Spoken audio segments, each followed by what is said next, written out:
Revenge films. My name is Catherine. After I got married, I lived together with my husband, Shane, and my mother-in-law at my husband's childhood home. My mother-in-law treated me very kindly before the marriage, but ever since we started living together after marriage, she started picking on me.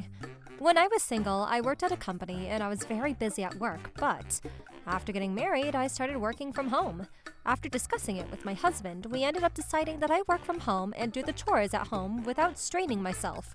That was the work-life balance that worked well for me. However, my mother-in-law spoke ill of me, saying that I'm a NEET, not in education, employment, or training. One day, after my husband left for work, while I was working at my desk using my laptop, my mother-in-law marched inside the room without knocking.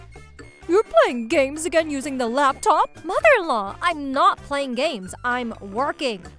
"You're a NEET. Why are you lying that you're working? NEETs are garbage. Hurry up and get out here." "I told you I'm not a NEET." "You're at home, so that's the same as being a NEET.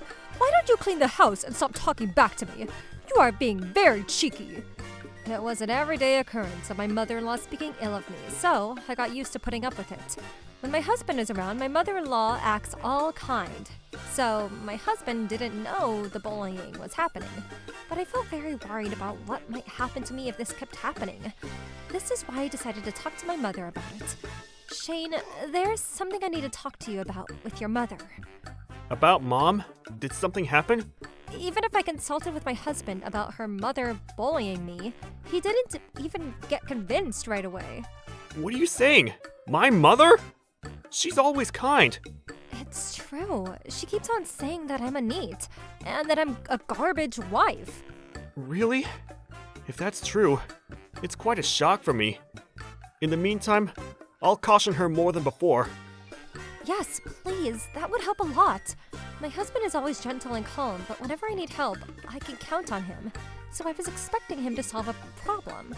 One day, my mother-in-law asked me to pull the weeds out on the lawn, so I decided to pull the weeds outside all by myself after cleaning the house. But when I was wearing gloves and pulling the weeds out, my mother-in-law came out of the house and she came at me with an intimidating manner. "Hey, Catherine, you're wasting the gloves! We told you that you can't use those!" "What? I can't wear these gloves?" "Those gloves are mine! So don't use it without asking me. Pull the weeds out without wearing gloves."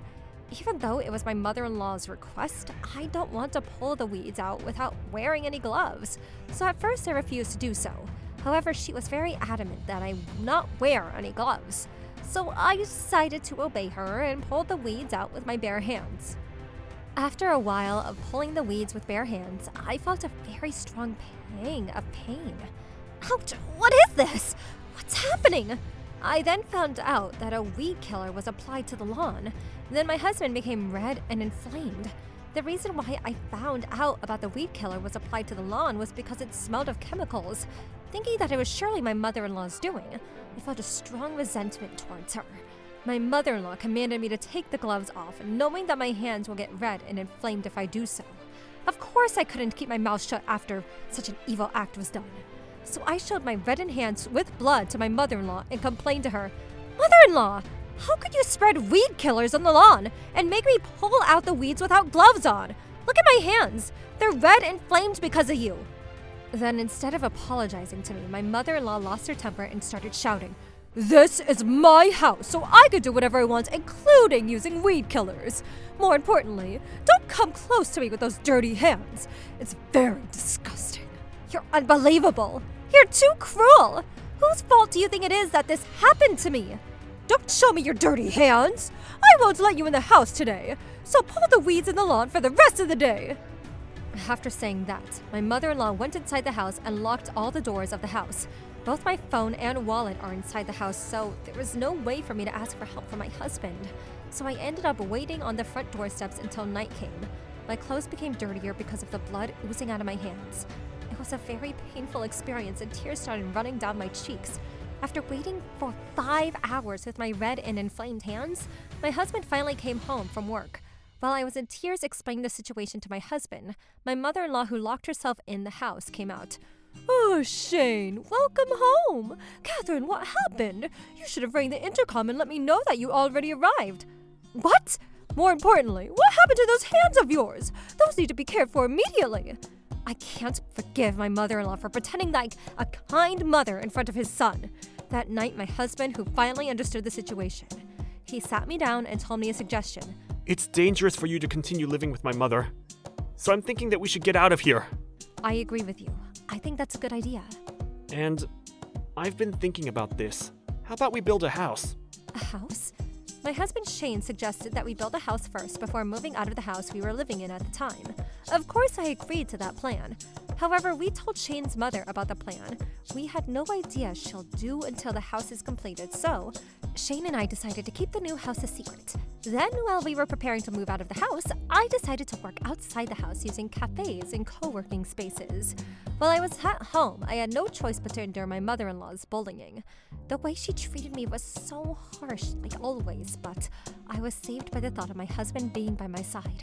Then half a year later, I went on a short vacation with my friend in Okinawa, which we've been planning for months.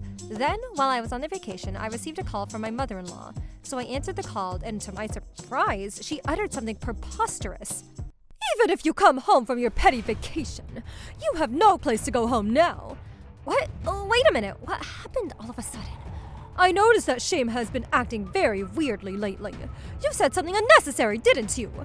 Please, calm down. We already moved to a different house, so you don't have a house to go home to anymore. Don't you ever get involved again. You garbage neat. Live on your own without depending on others. Understood. Okay then, please take care. Huh? What did you say? I will not get involved with you again, so please rest assured. So that means you're going to divorce Shane, right? People in the way should just disappear immediately. You're the one who is in the way. Please don't contact me anymore.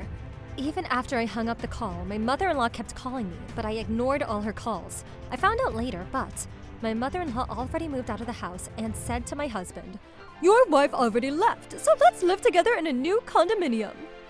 I contacted my husband as soon as we got back from our trip, thinking it was just in time, since it was right before the house was handed over. My husband already knew that his mother already moved out of the house. For the remaining week before our new house was completed, my husband said that we would stay at a hotel. During that time, my mother-in-law kept on calling us, but of course, me and my husband ignored her calls. Then a week later, we moved to the new house and my mother-in-law contacted me again. My husband said that he wanted to talk to her, so I answered the call. I heard an angry roar from the other end of the line. Where are you? How dare you ignore all my calls? Where's my son? Give me back my son!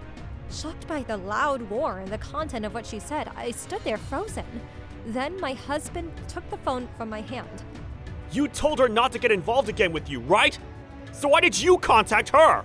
Shane! You were just pretending in front of me, right? I know everything. That's not true! I can't believe you're harassing Catherine.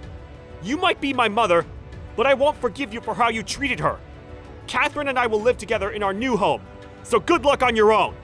New home? I didn't know that. I wasn't informed. I just wanted to live with you, Shane. You and me. I married Catherine because I decided that I would make her happy. I will never live with you, Mom, ever again. So you should reflect on your actions for bullying my wife. Shane, wait. Please don't leave me alone. This is just a result of your own doing, you know? Bye. Even after that, he continued to contact us and she kept on saying that she wanted to live together again. But my husband never told her our new address and he blocked her number off his phone. Using up all her savings to rent a condo to live with her son, my mother-in-law wasn't able to continue paying for the rent and she ended up getting evicted from the condominium. Since she already sold her house, my mother-in-law had, however, to go. She ended up asking for help from her own son and his wife. Then, based on her own son's suggestion, my mother-in-law ended up living in the home for the elderly. After that, my husband and I never got involved with my mother-in-law since then. And, without any immediate family members to get in our way, we are now living happily together as a couple. How was today's video? If you enjoyed it, please subscribe, like, and leave a comment. Stay tuned for more.